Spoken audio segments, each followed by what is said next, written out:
Bueno, Hare Krishna, bienvenidos a todos y todas a este programa de Pregunta lo que quieras. En realidad es preguntas y respuestas, o sea, la idea es crear un espacio donde cada cual se sienta libre para preguntar lo que desee y bueno, las personas, entre todos, poder responder a lo que, ¿no? a las preguntas que se vayan haciendo y eso. Entonces, venga, ¿quién empieza? La primera pregunta. Sí, adelante. Como he leído que todas nuestras frustraciones de la vida provienen de nuestros deseos, entonces eso quiere decir que no debemos desear o que debemos enfocar esos deseos en algún servicio devocional o servicio puro. Interesante pregunta.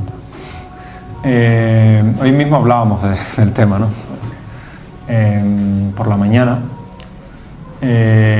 Prabhupada, por ejemplo, en el Sri Upanishad, en el primer verso, el primer comentario, ¿en el primero? No, en la invocación del Sri Upanishad. Es la invocación, bueno, habla del el famoso verso Om Purnam, o sea, del completo, la completitud.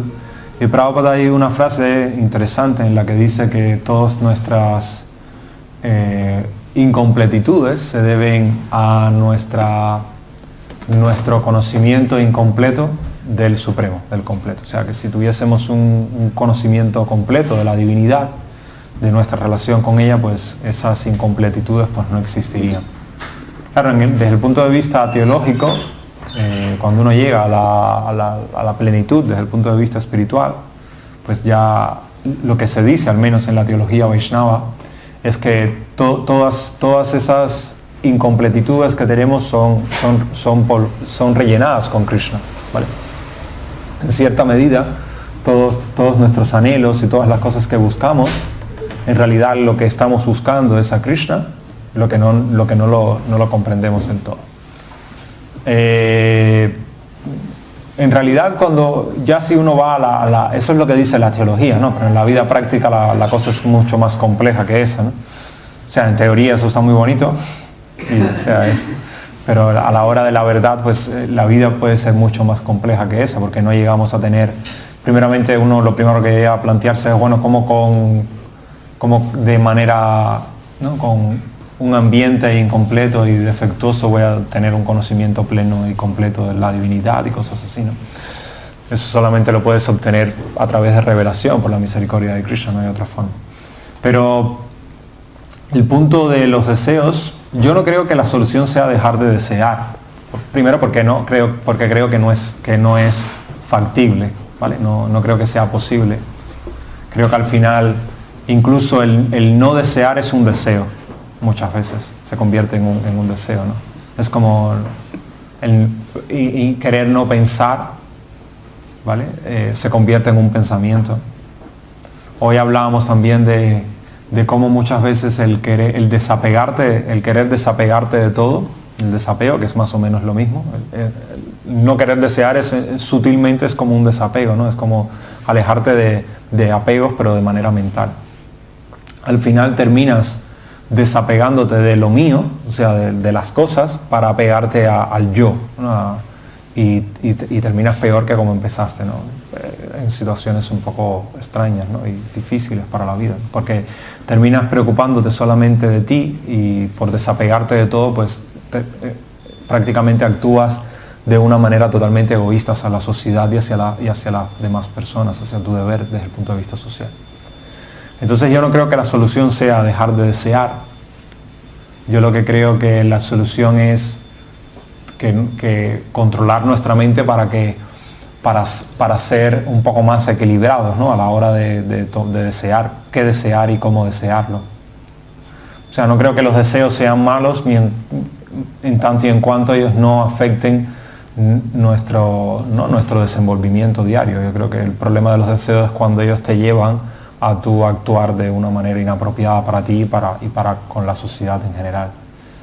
y cuando te sacan de tu, ¿no? de tu desenvolvimiento normal. Desear yo creo que es bastante natural, todos lo hacemos y no creo que podamos dejar de hacerlo. Eso de espiritualizar los deseos está bien, también luce muy bonito, pero hay que tener cuidado en no detrás, o sea, porque muchas veces se cae en la tendencia de yo deseo hacer tal cosa para Krishna, cuando en realidad lo estás deseando hacer para ti. ¿Vale? No sé si me explico, ¿no? O sea, tú caes en una trampa en la que tú crees que lo que estás haciendo es para Krishna, cuando en realidad lo que quieres es satisfacerte a ti mismo. Entonces pones el paraván de Krishna delante como para justificar el deseo, ¿vale? Que bueno, por lo menos mejor porque estás relacionándote con Krishna, pero en realidad no es que estés dejando de desear, ni es que estés espiritualizando tu deseo, ¿vale? Sino simplemente lo que estás es justificando tu deseo a través de algo religioso. Y eso tampoco creo que sea la solución, ¿no? El hecho de... Sí, yo lo que creo que uno lo que debe tratar es de llegar a la ecuanimidad, ¿no? A ser ecuánime, de que esos deseos no te afecten en tu desenvolvimiento, en tu vida diaria. La forma de hacer eso es a través del conocimiento, a través de la práctica espiritual, y llegar a una ecuanimidad, pero sin forzar ni a que los deseos estén relacionados con Krishna, ni a no desear, sino que eso de manera natural debería ir viniendo. O sea, el que los deseos se relacionen con Krishna debería venir de manera natural, no deberías tú forzarlo a hacerlo. Y el no desear cosas relacionadas, demasiado materialistas, por así decirlo, pues debería venir de manera natural, igual cuando uno crece espiritualmente. Con lo cual, en cierta medida, lo que dice Prabhupada es cierto, de que cuando tú obtienes conocimiento del completo, de todo lo que existe, de la divinidad y de ti y de todo lo que está a tu alrededor, pues en principio esa completitud supera todas las incompletitudes que uno pueda tener. Entonces sí, cuando uno realmente tiene una práctica espiritual seria y de manera natural practica la vida espiritual y progresa en la vida espiritual y tiene conocimiento espiritual sobre uno mismo, sobre lo que le rodea, sobre la divinidad, pues merma en cierta medida esos deseos materialistas y, hombre, y va creciendo interiormente. No sé si... Sí. Me explicó, yo hice esta pregunta a Presaka Swami. Ajá. Entonces, y me dijo que, bueno, mira, aunque tú tengas mucho deseo de eso, por la práctica del servicio devocional, y que va creciendo tu desenvolvimiento espiritual, y eso se van difuminando, van perdiendo importancia y fuerza y tal, y lo va dejando. Sí. Ya a medida que avanza espiritualmente, eso tiende a desaparecer. Claro, lo mejor es eso, pensar en positivo y no tratar de negativizar las cosas, que es lo que hacen muchos devotos, ¿no? De aplastar lo otro, porque al final eso lo que crea es una imposición y al final lo que haces es hacerte daño. Pero cuando tú piensas en positivo y lo que dices es yo voy a hacer lo que puedo y tratar de crecer espiritualmente, pues entonces de manera natural, si la teología que practicamos es cierta, pues de manera natural lo otro debe ir disminuyendo paulatinamente, porque el interés va cambiando de la persona, la naturaleza de la persona va cambiando. O sea, es que no puede haber una transformación en los deseos si no hay una transformación interior de la persona, en el corazón, por así decirlo. Y eso se logra a través de eso, del conocimiento, no el conocimiento teórico, sino vigyana, el conocimiento práctico, el crecimiento espiritual. Cuando hay crecimiento espiritual y se transforma la persona interiormente, pues hay una transformación también en la mentalidad, en los deseos y en todo lo demás. Pero tranquilo que yo también tengo deseos. Todos, o sea, al final todos. No querría decir entonces que el deseo está asociado con el sufrimiento, ¿no? Yo no lo veo así, porque tú puedes desear servir a Krishna, o sea, no lo veo como que el deseo está asociado al sufrimiento. Pero si no es así. Si no es así, ¿cómo? O sea, si deseo otra cosa y eso me causa sufrimiento de alguna manera. A ver, el que te cause sufrimiento no ya depende de ti, no del deseo, en mi opinión. O sea, en cómo tú enfrentes eso, ¿no? Por ejemplo, ahí también comentábamos la postura de Epicurio, ¿no? Epicurio era un filósofo griego, después de Platón, y su visión era normalmente la visión que uno tiene de los epicureístas son personas que es disfrutar y ya está, pero es mucho más profundo lo que él plantea. Él plantea que el sufrimiento no depende de la situación en sí, sino de tu postura ante la situación. Y en ese sentido, o sea, el sufrimiento no depende del deseo que puedas tener, sino en cómo tú te tomes ese deseo. Por eso digo que lo más importante es en cierta medida la ecuanimidad a la hora de desear, ¿entiendes? O sea, ese deseo hace que tú te desorbites y pierdas el control, pues entonces yo creo que sí que te está haciendo daño. Tú te estás haciendo daño con la postura, pero si es un deseo que está ahí y que, bueno, yo desearía, pues, no sé, ir a India o ir a no sé dónde, pero eso a mí no me corcome la existencia, sino que está ahí, si se da bien y si no, pues nada, ¿no? Es como el desapego es exactamente lo mismo para mí. Desapego no es quitarte de cosas, sino que es que cuando tú no tengas las cosas no te afecten no tenerlas. Es cuando tú estás desapegado, o sea, estás desapegado del armonio, no porque tú dejes el armonio tirado en el medio de la calle y te vayas, sino porque tú lo tengas o no lo tengas, tu vida no va a cambiar demasiado. Si lo tienes, lo usas, si no lo tienes, pues no lo usas otra cosa, ¿vale? Pero cuando tú sientes apego, cuando el no tenerlo provoca un profundo dolor o una separación o una intensidad ¿no? en ti. Ahí es cuando tú te das cuenta si estás apegado a algo, ¿no? Cuando al irse eso te afecta interiormente. Entonces con el deseo sucede igual. Tú puedes tener deseos que estén ahí y que no te afecten, pero la decisión de que te afecte o no está en ti, no está en el deseo en sí. Está en la forma en que tú afrontas el deseo. O sea, por ejemplo, en el sentido epicúreo para mí es muy sabio, igual que a la hora de, qué sé yo, el disfrute. Para él el disfrute no era irse de juerga, ¿vale? ¿Por qué? Porque para Epicurio el disfrute es el disfrute natural, por así decirlo, el que no provoca un sufrimiento posterior, el que proviene de la ecuanimidad, ¿vale? Para él el disfrute es comer, pero no comer una jartada de dulces que al otro día te va a doler el estómago, sino comer de manera ecuánime y de manera ¿no? normal, o sea, disfrutar de las cosas que tienes de manera natural sin excesos. Y con el deseo yo lo veo más o menos así. No sé si eso... ¿Sí? ¿Alguna otra pregunta? ¿Comentario? ¿Cómo puedo entender que un maestro espiritual sea Dios? Bueno, yo no, para mí para mí el punto del maestro espiritual es una persona que guía a la otra en la vida espiritual, y son dos conceptos que están separados, ¿vale? Para mí Dios es Dios, o sea, Dios para mí es, el término Bhagavan significa alguien que tiene, al menos así lo define la parte de la literatura védica, que tiene en plenitud fama, riqueza, conocimiento, fuerza, belleza y renunciación. Si esas cualidades no están en una persona, aunque sea un guía espiritual, no es Dios, al menos desde mi perspectiva y lo que yo entiendo que dice la literatura védica. O sea, el maestro espiritual para mí es un guía espiritual, ya está. Un guía espiritual que puede que represente al Supremo cuando habla sobre temas espirituales, bien, sí, pero que no es Dios. No es Dios porque es una entidad viviente igual que nosotros, lo que tiene más conocimiento, y por eso te puede guiar en la vida espiritual. Pero no es dentro de la teología Vaishnava, como yo lo entiendo, el maestro espiritual no es Dios, sino que es un guía que te permite acercarte a Dios. Detalle que se llama saksar. Saksar es que tiene las cualidades divinas. Entonces, como es un instrumento de cualidades divinas, algunas personas lo divinizan y lo ven que, wow, no es diferente de Krishna, eso es Krishna, ese es un asociado de Krishna. Sí. Tiene cualidades divinas, pero no es que es Krishna. O sea, Krishna mismo no es definitivamente, y puede que muestre determinadas cualidades divinas, tampoco lo hace divino en todo su esplendor, ¿vale? O sea, uno puede decir, la vida humana es divina, y sí, en cierta medida es divina, pero no es perfecta en todo sentido, y lo mismo sucede con el maestro espiritual.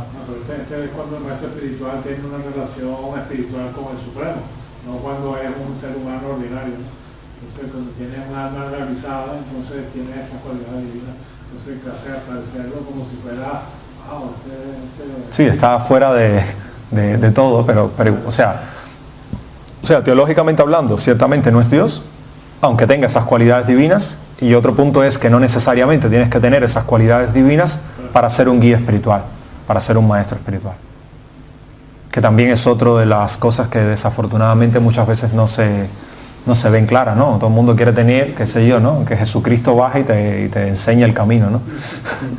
Pero bueno, creo que lo hemos hablado aquí muchas veces, ¿no? Que a veces funcionan más personas que están al lado tuyo y que funcionan más como tu guía espiritual, porque están a tu lado, porque te guían, porque te ayudan, que fulanito Pérez, que lo ves una vez al año y que nada, que te va a guiar poco, pues ni te conoce casi, por muchas cualidades divinas que pueda tener.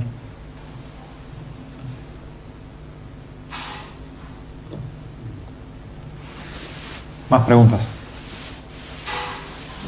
Estuve en Brindavan y estaba ahí, iba ahí al templo, ¿no? A Krishna Balaram, escuchaba las clases, pero eran en inglés. Entonces, como no sé bien inglés, me ponía un poco medio pesado, ¿no? Pero iba también a la Gaudiya Math, está cerquita ahí. Y iban muchos devotos también de Krishna Balaram. Y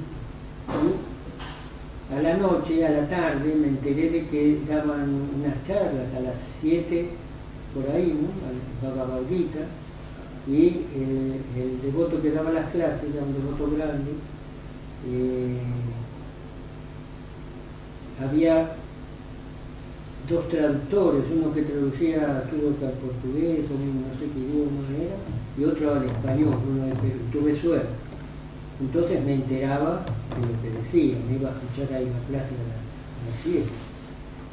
Y en una de las clases, hablaba como 4 o 5 clases, ¿no? Y hablaba de Radharani, de toda la historia, ¿no?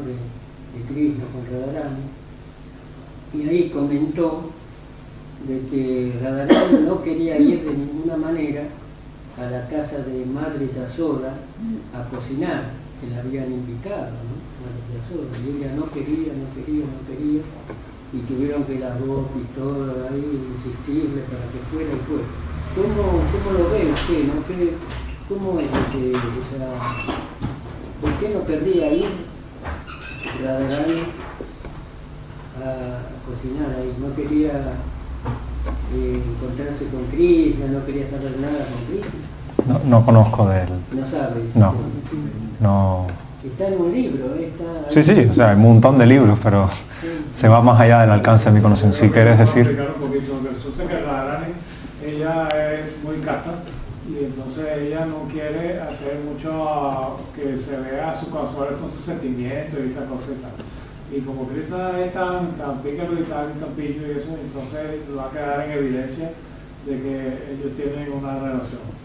Entonces ella no quiere que los demás vean eso, entonces se hace la difícil y tal, y no quiere que se sepa. Entonces no, mira, que para que vayas donde Krishna le dicen no, Krishna se va donde Yasoda a cocinar o algo así, pero yo no me puedo ir con Krishna.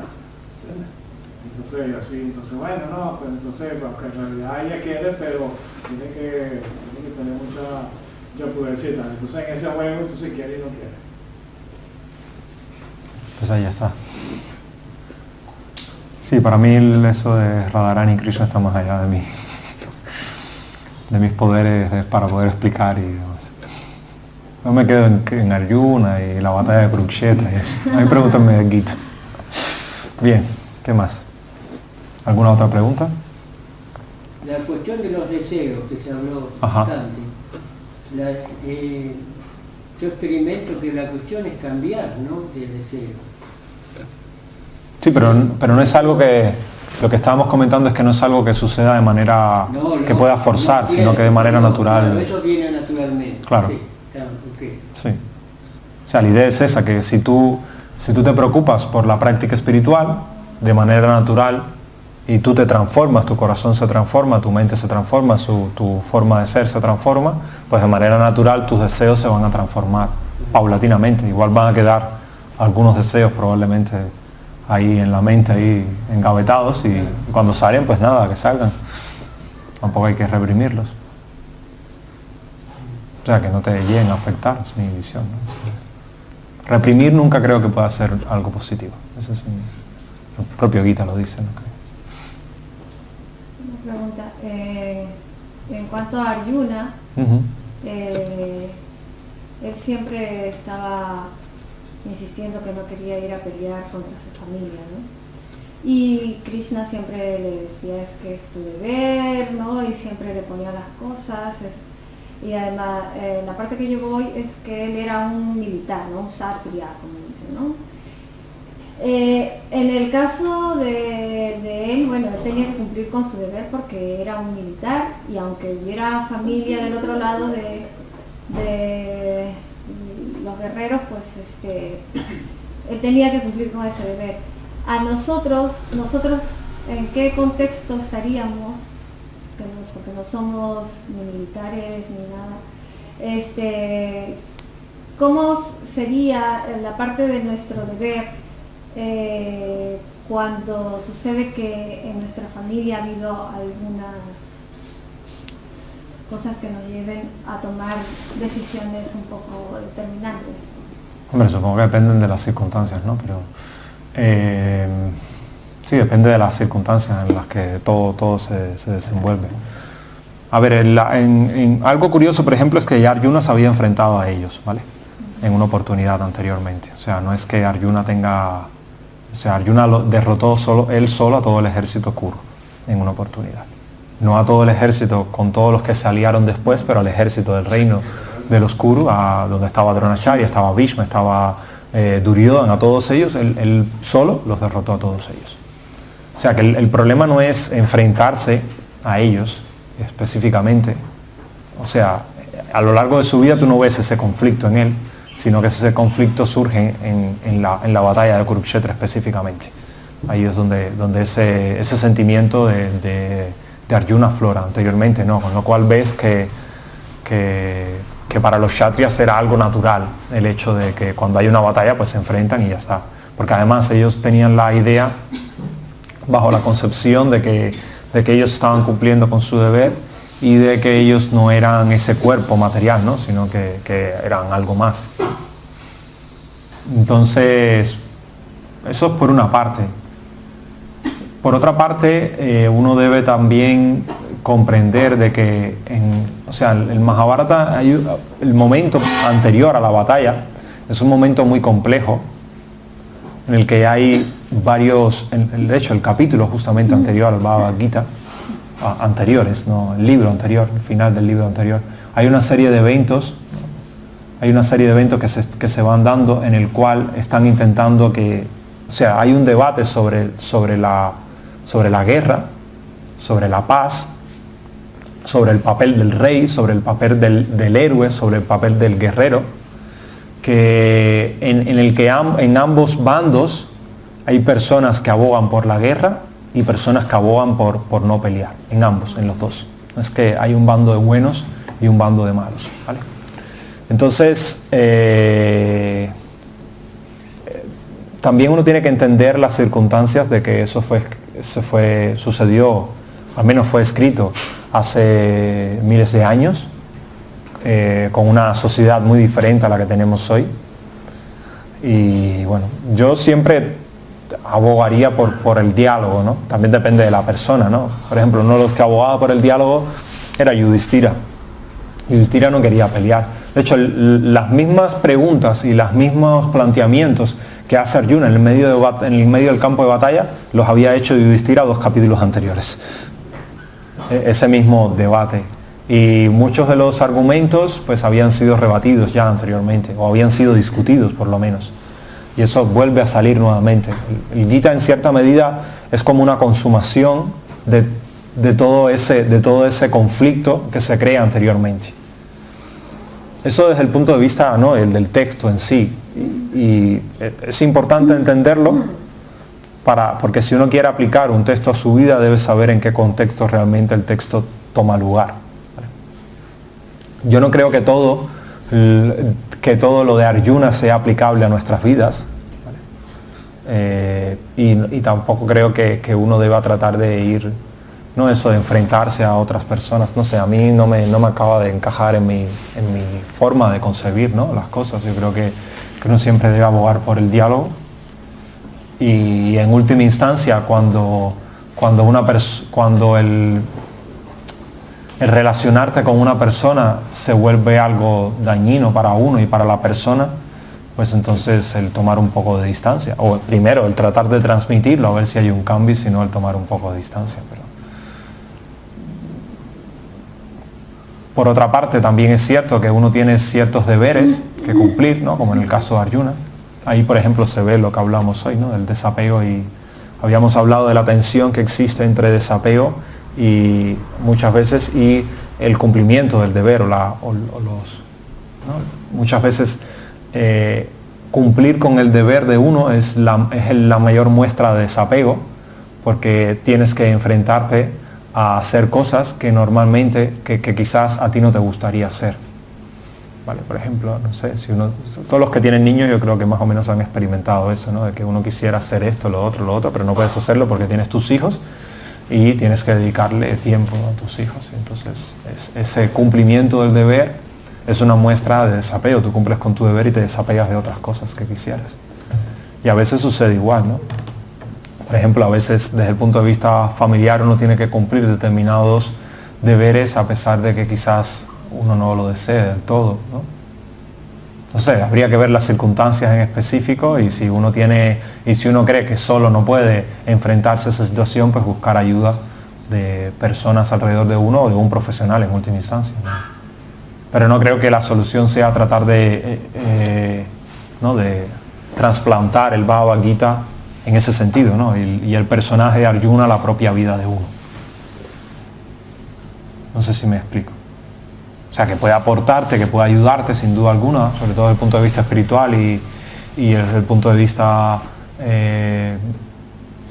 digamos, filosófico, pero desde el punto de vista personal, no sé hasta qué punto ponerse en el papel de Arjuna y querer decir que esto que le ocurrió a Arjuna es exactamente lo que me ocurre a mí, no sé hasta qué punto pueda funcionar realmente. Porque ahí puede haber un mar de distancias, ¿no? Bueno, yo me refería más bien a cómo sería la parte que a nosotros nos corresponde, cuál sería nuestro deber en cuanto a si hay ciertos conflictos, no conflictos, sino cosas que han sucedido que pueden dañar la integridad de las personas de nuestra familia. Bueno, el deber depende para mí siempre el deber depende de la identidad de la persona. O sea, el deber no es único para todos, ¿vale?, sino que depende de quién eres tú y de cómo tú te definas dentro de tu entorno familiar. ¿Quién tú eres? ¿Qué rol tú juegas para las personas que están alrededor tuyo y qué rol tú quieres jugar? Eso para mí es muy importante. O sea, no basta, o sea, porque no, por ejemplo, puede que uno quiera jugar el rol de autoridad, pero si tú no eres una autoridad para las otras personas, pues el rol tuyo no lo vas a poder jugar, ¿no?, en ningún sentido. Con lo cual va a depender de eso, de cómo te ven las demás personas a ti y cómo tú te quieres presentar ante las demás personas, qué rol tú quieres jugar. Y a partir de eso, entonces uno puede saber cuál es su deber. Si uno no entiende quién es uno, no puede saber cómo es que uno tiene que actuar. Entonces lo primero que uno tiene que saber es quién yo soy en este entorno, ¿no? Y a partir de quién yo soy, cuál es mi forma, cuál es mi deber, y en ese deber y el deber define cuál es la manera más positiva o no de actuar. En cualquier caso, siempre para mí el intento va a ser el de conciliar, debería ser el papel que debería tratar de jugar una persona que quiere el beneficio de todos, pues debería ser el de conciliar y el de aconsejar. Pero si uno está en la posición no, o sea, es que por ejemplo uno no debe aconsejar a alguien que no te pide consejo. Esa es una máxima que a mi opinión es muy útil.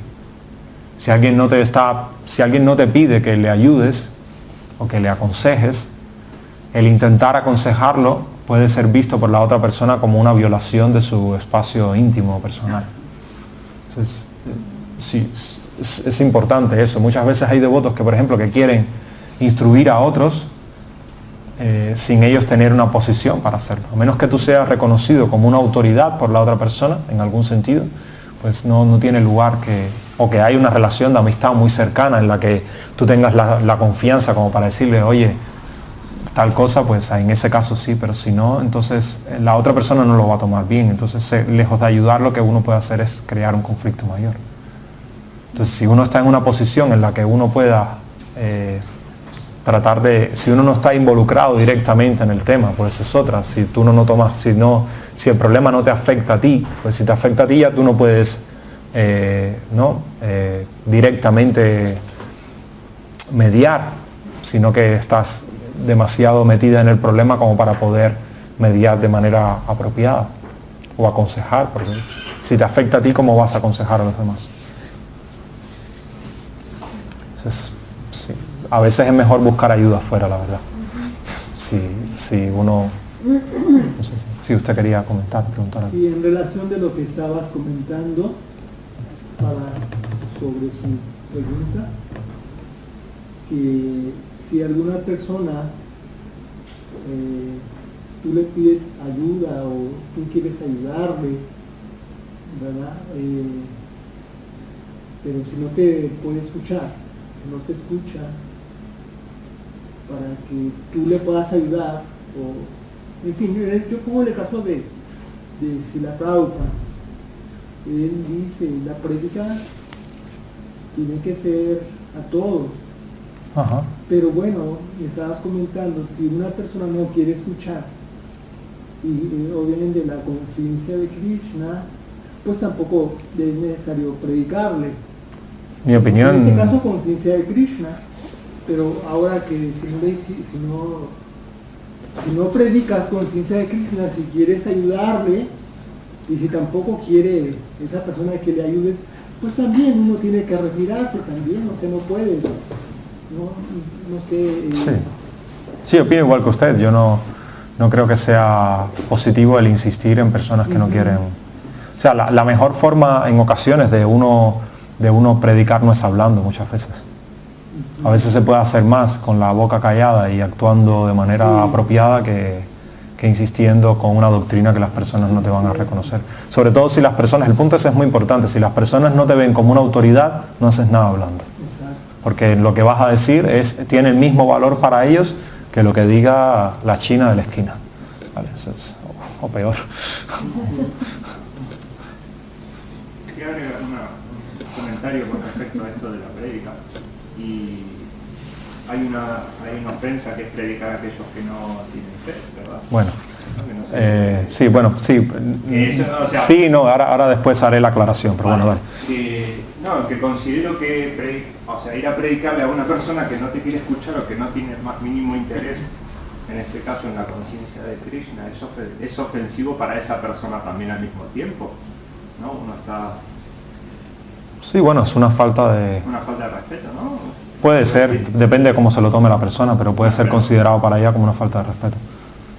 Yo le pregunté una vez al maestro que cómo se podía hacer para que las personas impersonalistas dejaran esa idea de que Dios es impersonal y esto y que entonces me dijo no se puede.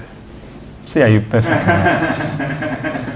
Respecto a lo de la prédica, Usted lo que tiene que cultivar conciencia de Krishna usted. Sí. Y entonces, y las otras personas si se sienten motivados, pues entonces como la han hecho, pero no puede influir de manera que... Sí, es cierto.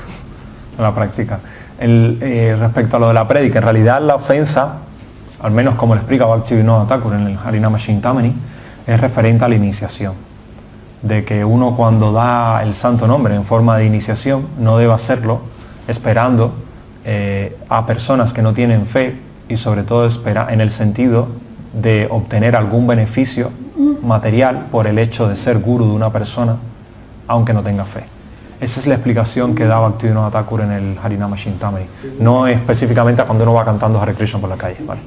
O sea, no es porque entonces hacer Harinam pues sería una ofensa.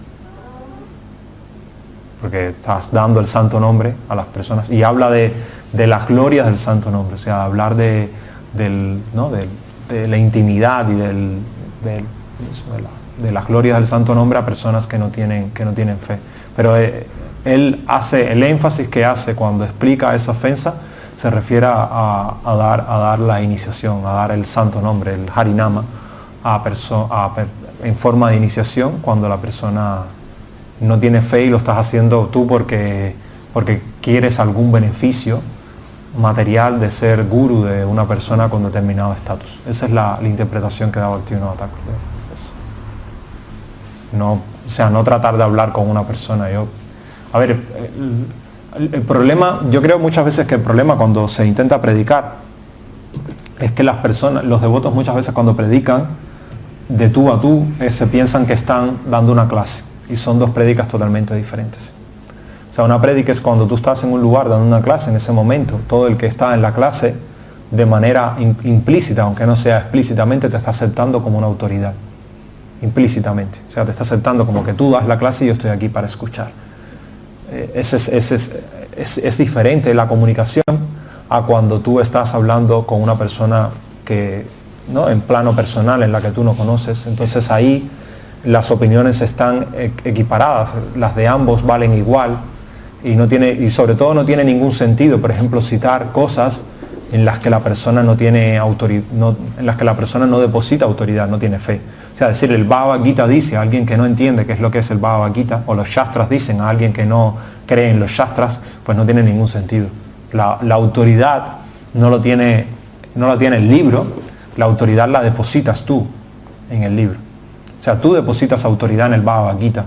El Bhagavad Gita no es una autoridad para todo el mundo, es una autoridad para el que deposita autoridad en él, ¿vale? Entonces, si la persona no ha depositado autoridad en él, no tiene sentido citarlo. Casi que es mejor decir, pues yo leí un libro que dice tal cosa, o un amigo mío me dijo tal cosa, o en mi experiencia personal yo he experimentado tal cosa. Eso probablemente a las personas lo reciban mucho mejor a que tú intentes darle una doctrina de que el Gita, la Biblia o el Corán dice tal y más cual cosa. Esa es al menos es mi experiencia.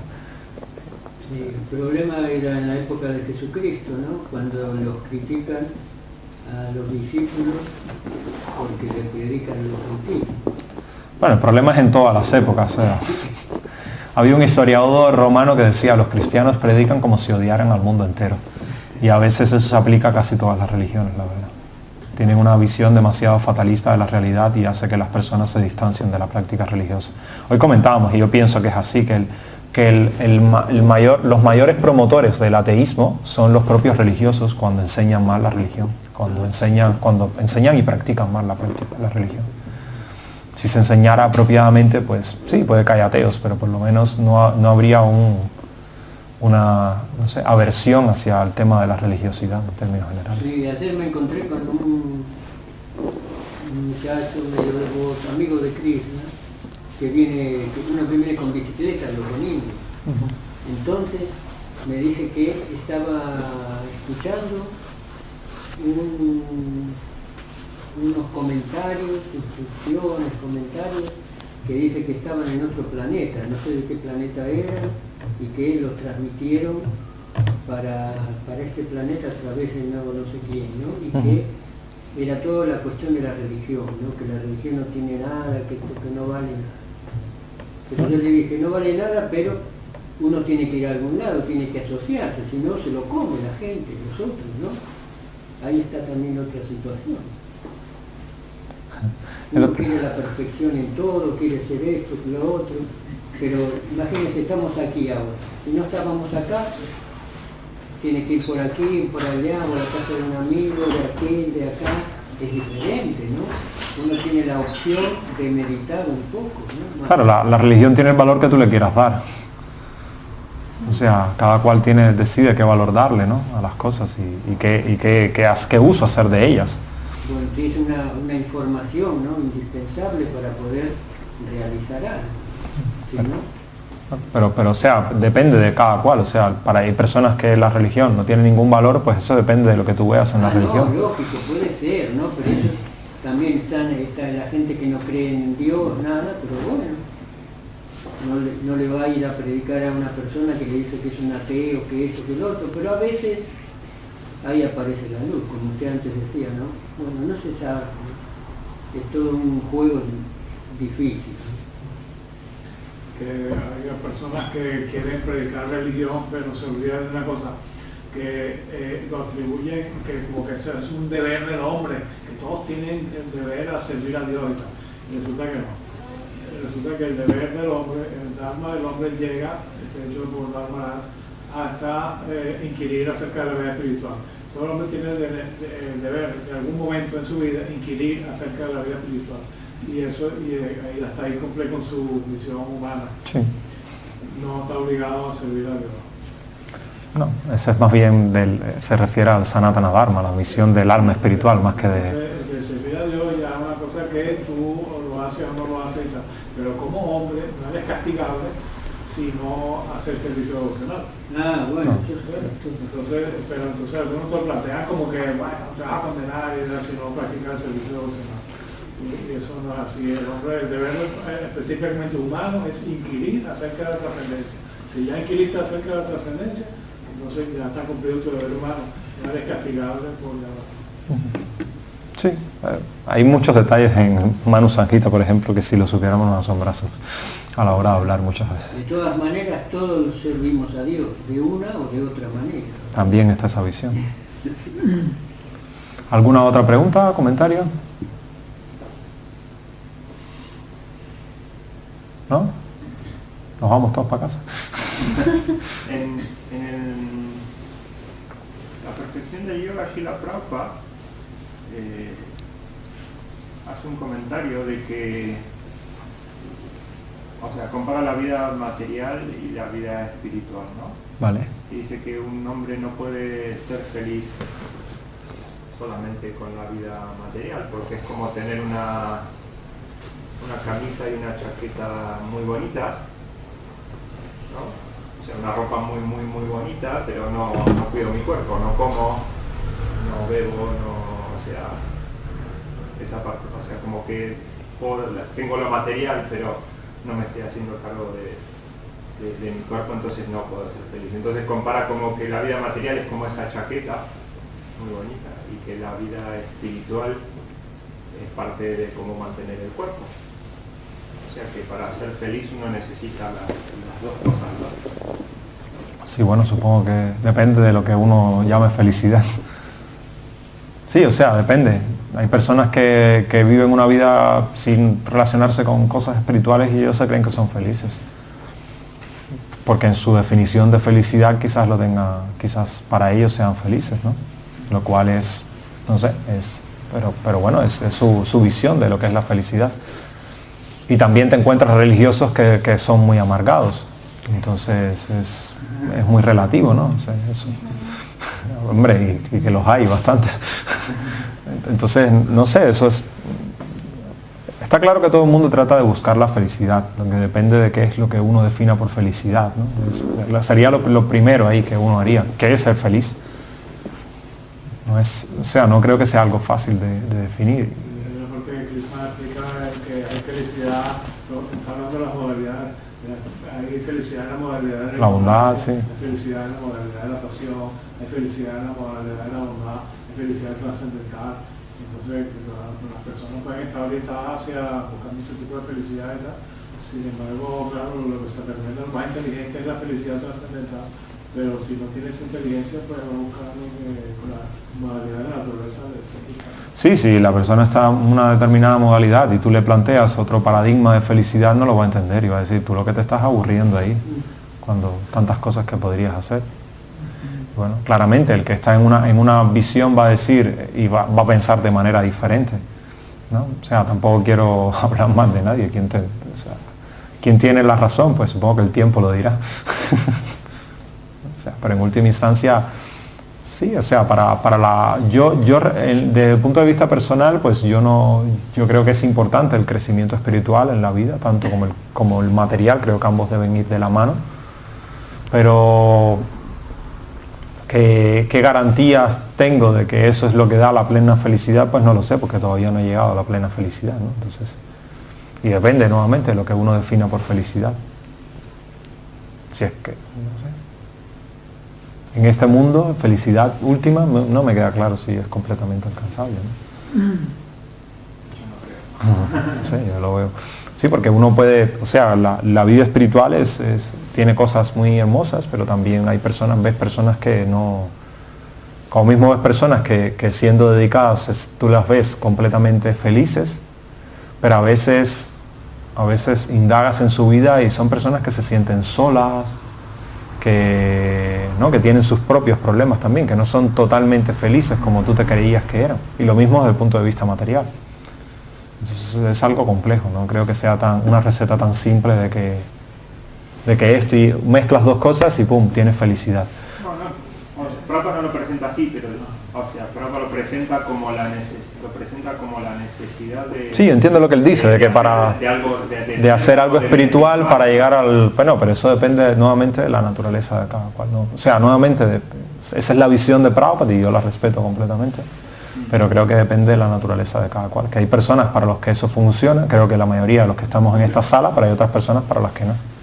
Yo tenía esa duda hasta que leí una parte del Srimad Bhagavatam, del Krishna Book, del tercero, donde Srila Prabhupada explica que mientras tenemos estos cuerpos materiales y estamos en este mundo, no se puede disfrutar realmente de la vida espiritual.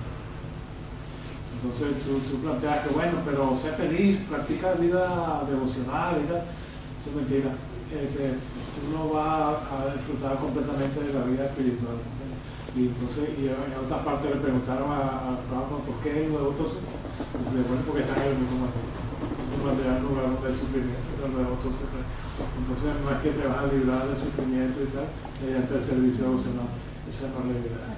No, ni siquiera la idea es librarse del sufrimiento. Para mí nuevamente es la misma postura esta de Epicúreo, que tú puedes cambiar tu mentalidad respecto a las cosas y ya no te van a afectar tanto como te afectaban antes.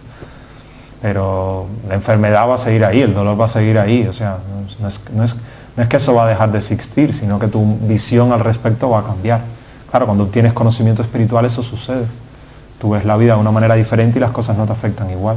Pero bueno, depende de cómo sea tu conocimiento espiritual y tu práctica espiritual. Puede que externamente hayan personas que estén muy dedicadas, pero internamente su vida sea como un infierno, ¿no? Entonces no sean felices realmente, aunque aparentemente tú los veas saltando en un kirtan, llenos de éxtasis, es real. Tengan por dentro muchas ansiedades, muchos conflictos internos que tengan que resolver. Que eso forma parte del crecimiento espiritual también de la persona. La solución, lo único que hay es autorrealizarse, ¿no? Si uno ya está autorrealizado, tiene un cuerpo divino, ya... Sí, es lo que decíamos al inicio, ¿no? Que las incompletitudes tenían raíz en la falta de conocimiento realizado del Supremo y del todo completo, o sea, de todos. ¿Alguna otra pregunta, comentario? ¿Qué hora es ahora mismo? 7:25. Cuando estamos hablando de la naturaleza que cada uno tiene. Y a veces la naturaleza define nuestras posturas, nuestros deseos, nuestras decisiones. Y en el plano espiritual, cuando vemos, por ejemplo, o nos pasa a nosotros mismos, que en un tiempo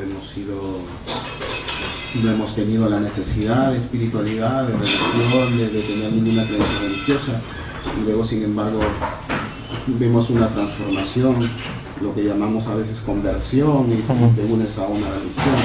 ¿Es que tu naturaleza ha cambiado o es que simplemente estás viviendo de una ilusión, que simplemente has cambiado de mentalidad y dices, bueno, ahora pues, voy a tomar esta postura, pues porque es la más... Yo creo que es una mezcla de ambas. O sea, yo creo que hay una mezcla de ambas. Porque esa ilusión, si quieres llamarle, en cierta medida implica una transformación también, ¿no? Interna de la persona. O sea, puede que tu mentalidad cambie y esa mentalidad que cambió trae una transformación interior.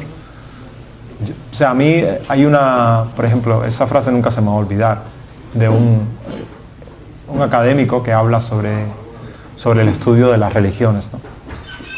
Y él dice que si uno va a estudiar las religiones y uno realmente quiere estudiarlas de manera seria, uno no puede tener temor a transformarse en el estudio de las mismas. O sea, si tú las quieres estudiar de manera seria, inevitablemente va a haber una transformación y no puedes temerla a eso. Si le temes a eso, nunca vas a poder entender lo que practica la otra persona. Y yo creo que sucede más o menos igual, ¿no? En este sentido. Creo que es una mezcla de cosas. Creo que hay cosas que están marcadas por la mentalidad, ¿no? Y creo que hay cosas que están marcadas por una transformación y que una alimenta a la otra. La transformación alimenta que cambie la mentalidad y el cambio de la mentalidad alimenta también a parte de una transformación. Que puede que estés en ilusión o no, hombre, yo creo que lo va a decidir el final de la vida, ¿no? A dónde vayas al final. Pero en última instancia, empíricamente, yo no creo que uno pueda probar a nadie de que lo que tú estás experimentando es completamente genuino desde el punto de vista espiritual, que no es parte de tu mente, ni tampoco creo que nadie pueda probar empíricamente que lo que tú estás experimentando no es genuino y que es solamente una ilusión de tu mente. Entonces creo que es muy difícil de responder con eso, con lo cual yo me quedo en el medio de ambas. Yo creo que hay una parte que está influenciada por tu mentalidad y hay otra parte que está influenciada por ciertos sentimientos que uno está experimentando en ese momento, que se deben a una transformación interior de la persona. No sé si el trabalenguas vale, paga o no. O sea, es que es muy difícil de saber, ¿no? Si el sentir de una persona es completamente genuino o está basado... No, cuando tú vas, por ejemplo, si vas a un lugar sagrado, ¿no? ¿Quién le da la connotación de sagrado? La propia persona. Uno le da la connotación de sagrado y el ente social, las personas que te rodean, su actitud. Y tú dices, hombre, es que ahí las cosas funcionan de manera diferente. Claro, porque todo el mundo le está dando esa connotación de sagrado, las cosas puede que funcionen de una manera diferente. Pero es imposible quitarte de dentro la experiencia que va asociada al tener la convicción de que ese lugar es sagrado, ¿no? La experiencia espiritual que uno siente, o psicológica, o emocional, vaya, para ni uno ni otra, que uno tiene a la hora de tener determinadas vivencias asociadas a esa divinidad de un espacio determinado, pues entonces es imposible separar una de la otra. Y cuando ya, eso lo puedes ver, por ejemplo, cuando algo que tú considerabas sagrado deja de serlo. Te voy a poner un ejemplo que quizás a algunos no les pueda sonar un poco, pero por ejemplo yo lo he experimentado con el hecho de los símbolos, ¿vale? De los símbolos religiosos, símbolos externos religiosos. En determinadas circunstancias de la práctica puede que uno crea que el usar un determinado símbolo te hace más, ¿no? Convierte tu cuerpo en un lugar sagrado, por así decirlo. Y esa creencia te hace sentirte diferente cuando usas esos símbolos que cuando no los usas. Cuando usas ropa, un determinado atributo o lo que sea. Y cuando de alguna manera u otra tú dejas de divinizar eso, puedes entender que puedes sentirte tan sagrado o lo que estás haciendo tan sagrado, tan divino con eso o sin eso. Entonces ya te das cuenta que la connotación de divino le estabas dando tú, no era por el símbolo en sí. Con lo cual hay parte que está en tu mente.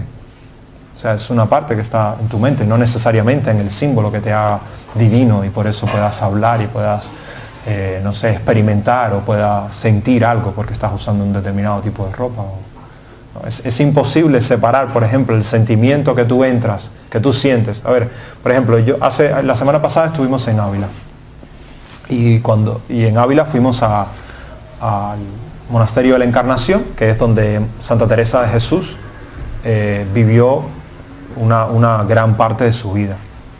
Y para mí, o sea, el sentimiento las emociones que yo sentí cuando entré al espacio, sobre todo al templo, fueron muy especiales, y para mí era muy difícil separar qué se debía al espacio y qué se debía al hecho de que yo tenía en mi mente de que ahí había vivido Santa Teresa de Jesús, que es una de las personas que más yo admiro dentro de la historia del cristianismo, ¿no? O, no sé, ese es un ejemplo, por ejemplo, de cómo las dos cosas confluyen, de que una ayuda a la otra. Para un psicólogo probablemente no sea ayudar el mejor término, pero desde el punto de vista espiritual una ayuda a la otra. Al menos es mi... Eso tiene un nombre, se llama fetichismo. Fetichismo es atribuirle al objeto poder espiritual. Entonces resulta que por más que sean cosas sagradas, por ejemplo las cosas que se usan en el altar, etc., son sagrados porque Krishna los utiliza, no porque son cosas sagradas. Claro. Entonces, igualmente la deidad tú puedes ver a Krishna ahí porque Krishna se está manifestando que tú puedas verlo ahí, no porque ese objeto tiene poder espiritual. Entonces hay que entender esas cosas. Lo mismo la práctica del Bhakti Yoga, debido a que complace a Krishna, debido a que Krishna se manifiesta en las personas que son sus sirvientes amorosos, entonces el Bhakti es una cosa divina. Pero si la persona no entiende que es Krishna el que se está manifestando ahí, pues entonces está atribuyendo características a una cosa que no tiene. Sí, puede ser.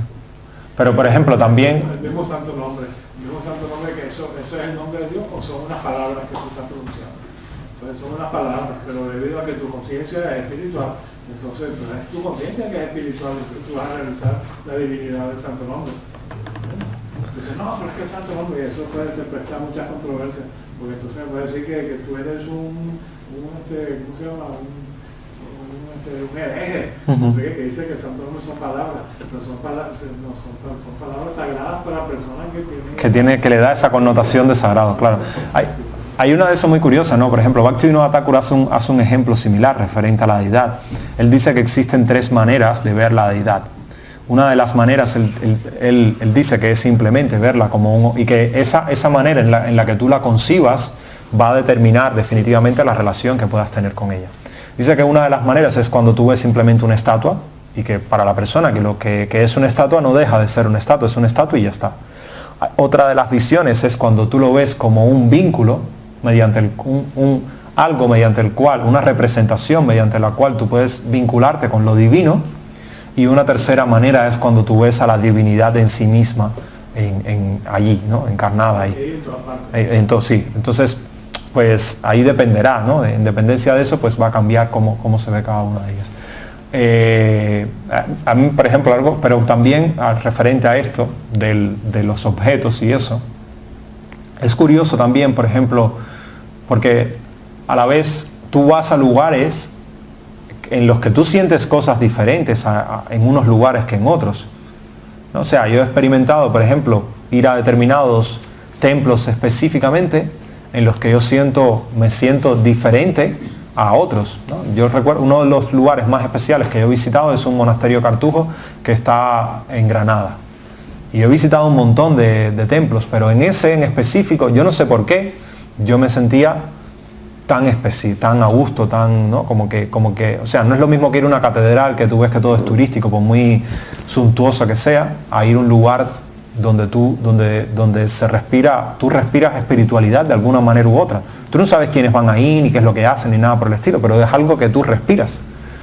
Entonces, ciertamente, yo creo que sí hay algo de la práctica que hacen las personas que se impregnan, por así decirlo, esos objetos, algo. No creo que todo, pero hay algo que te hace experimentar algo distinto en ese lugar y no en otro lugar. Exacto, por eso porque tú tienes esa conciencia. Llega un arquitecto y dice, bueno, tengo una edificación del siglo XVII.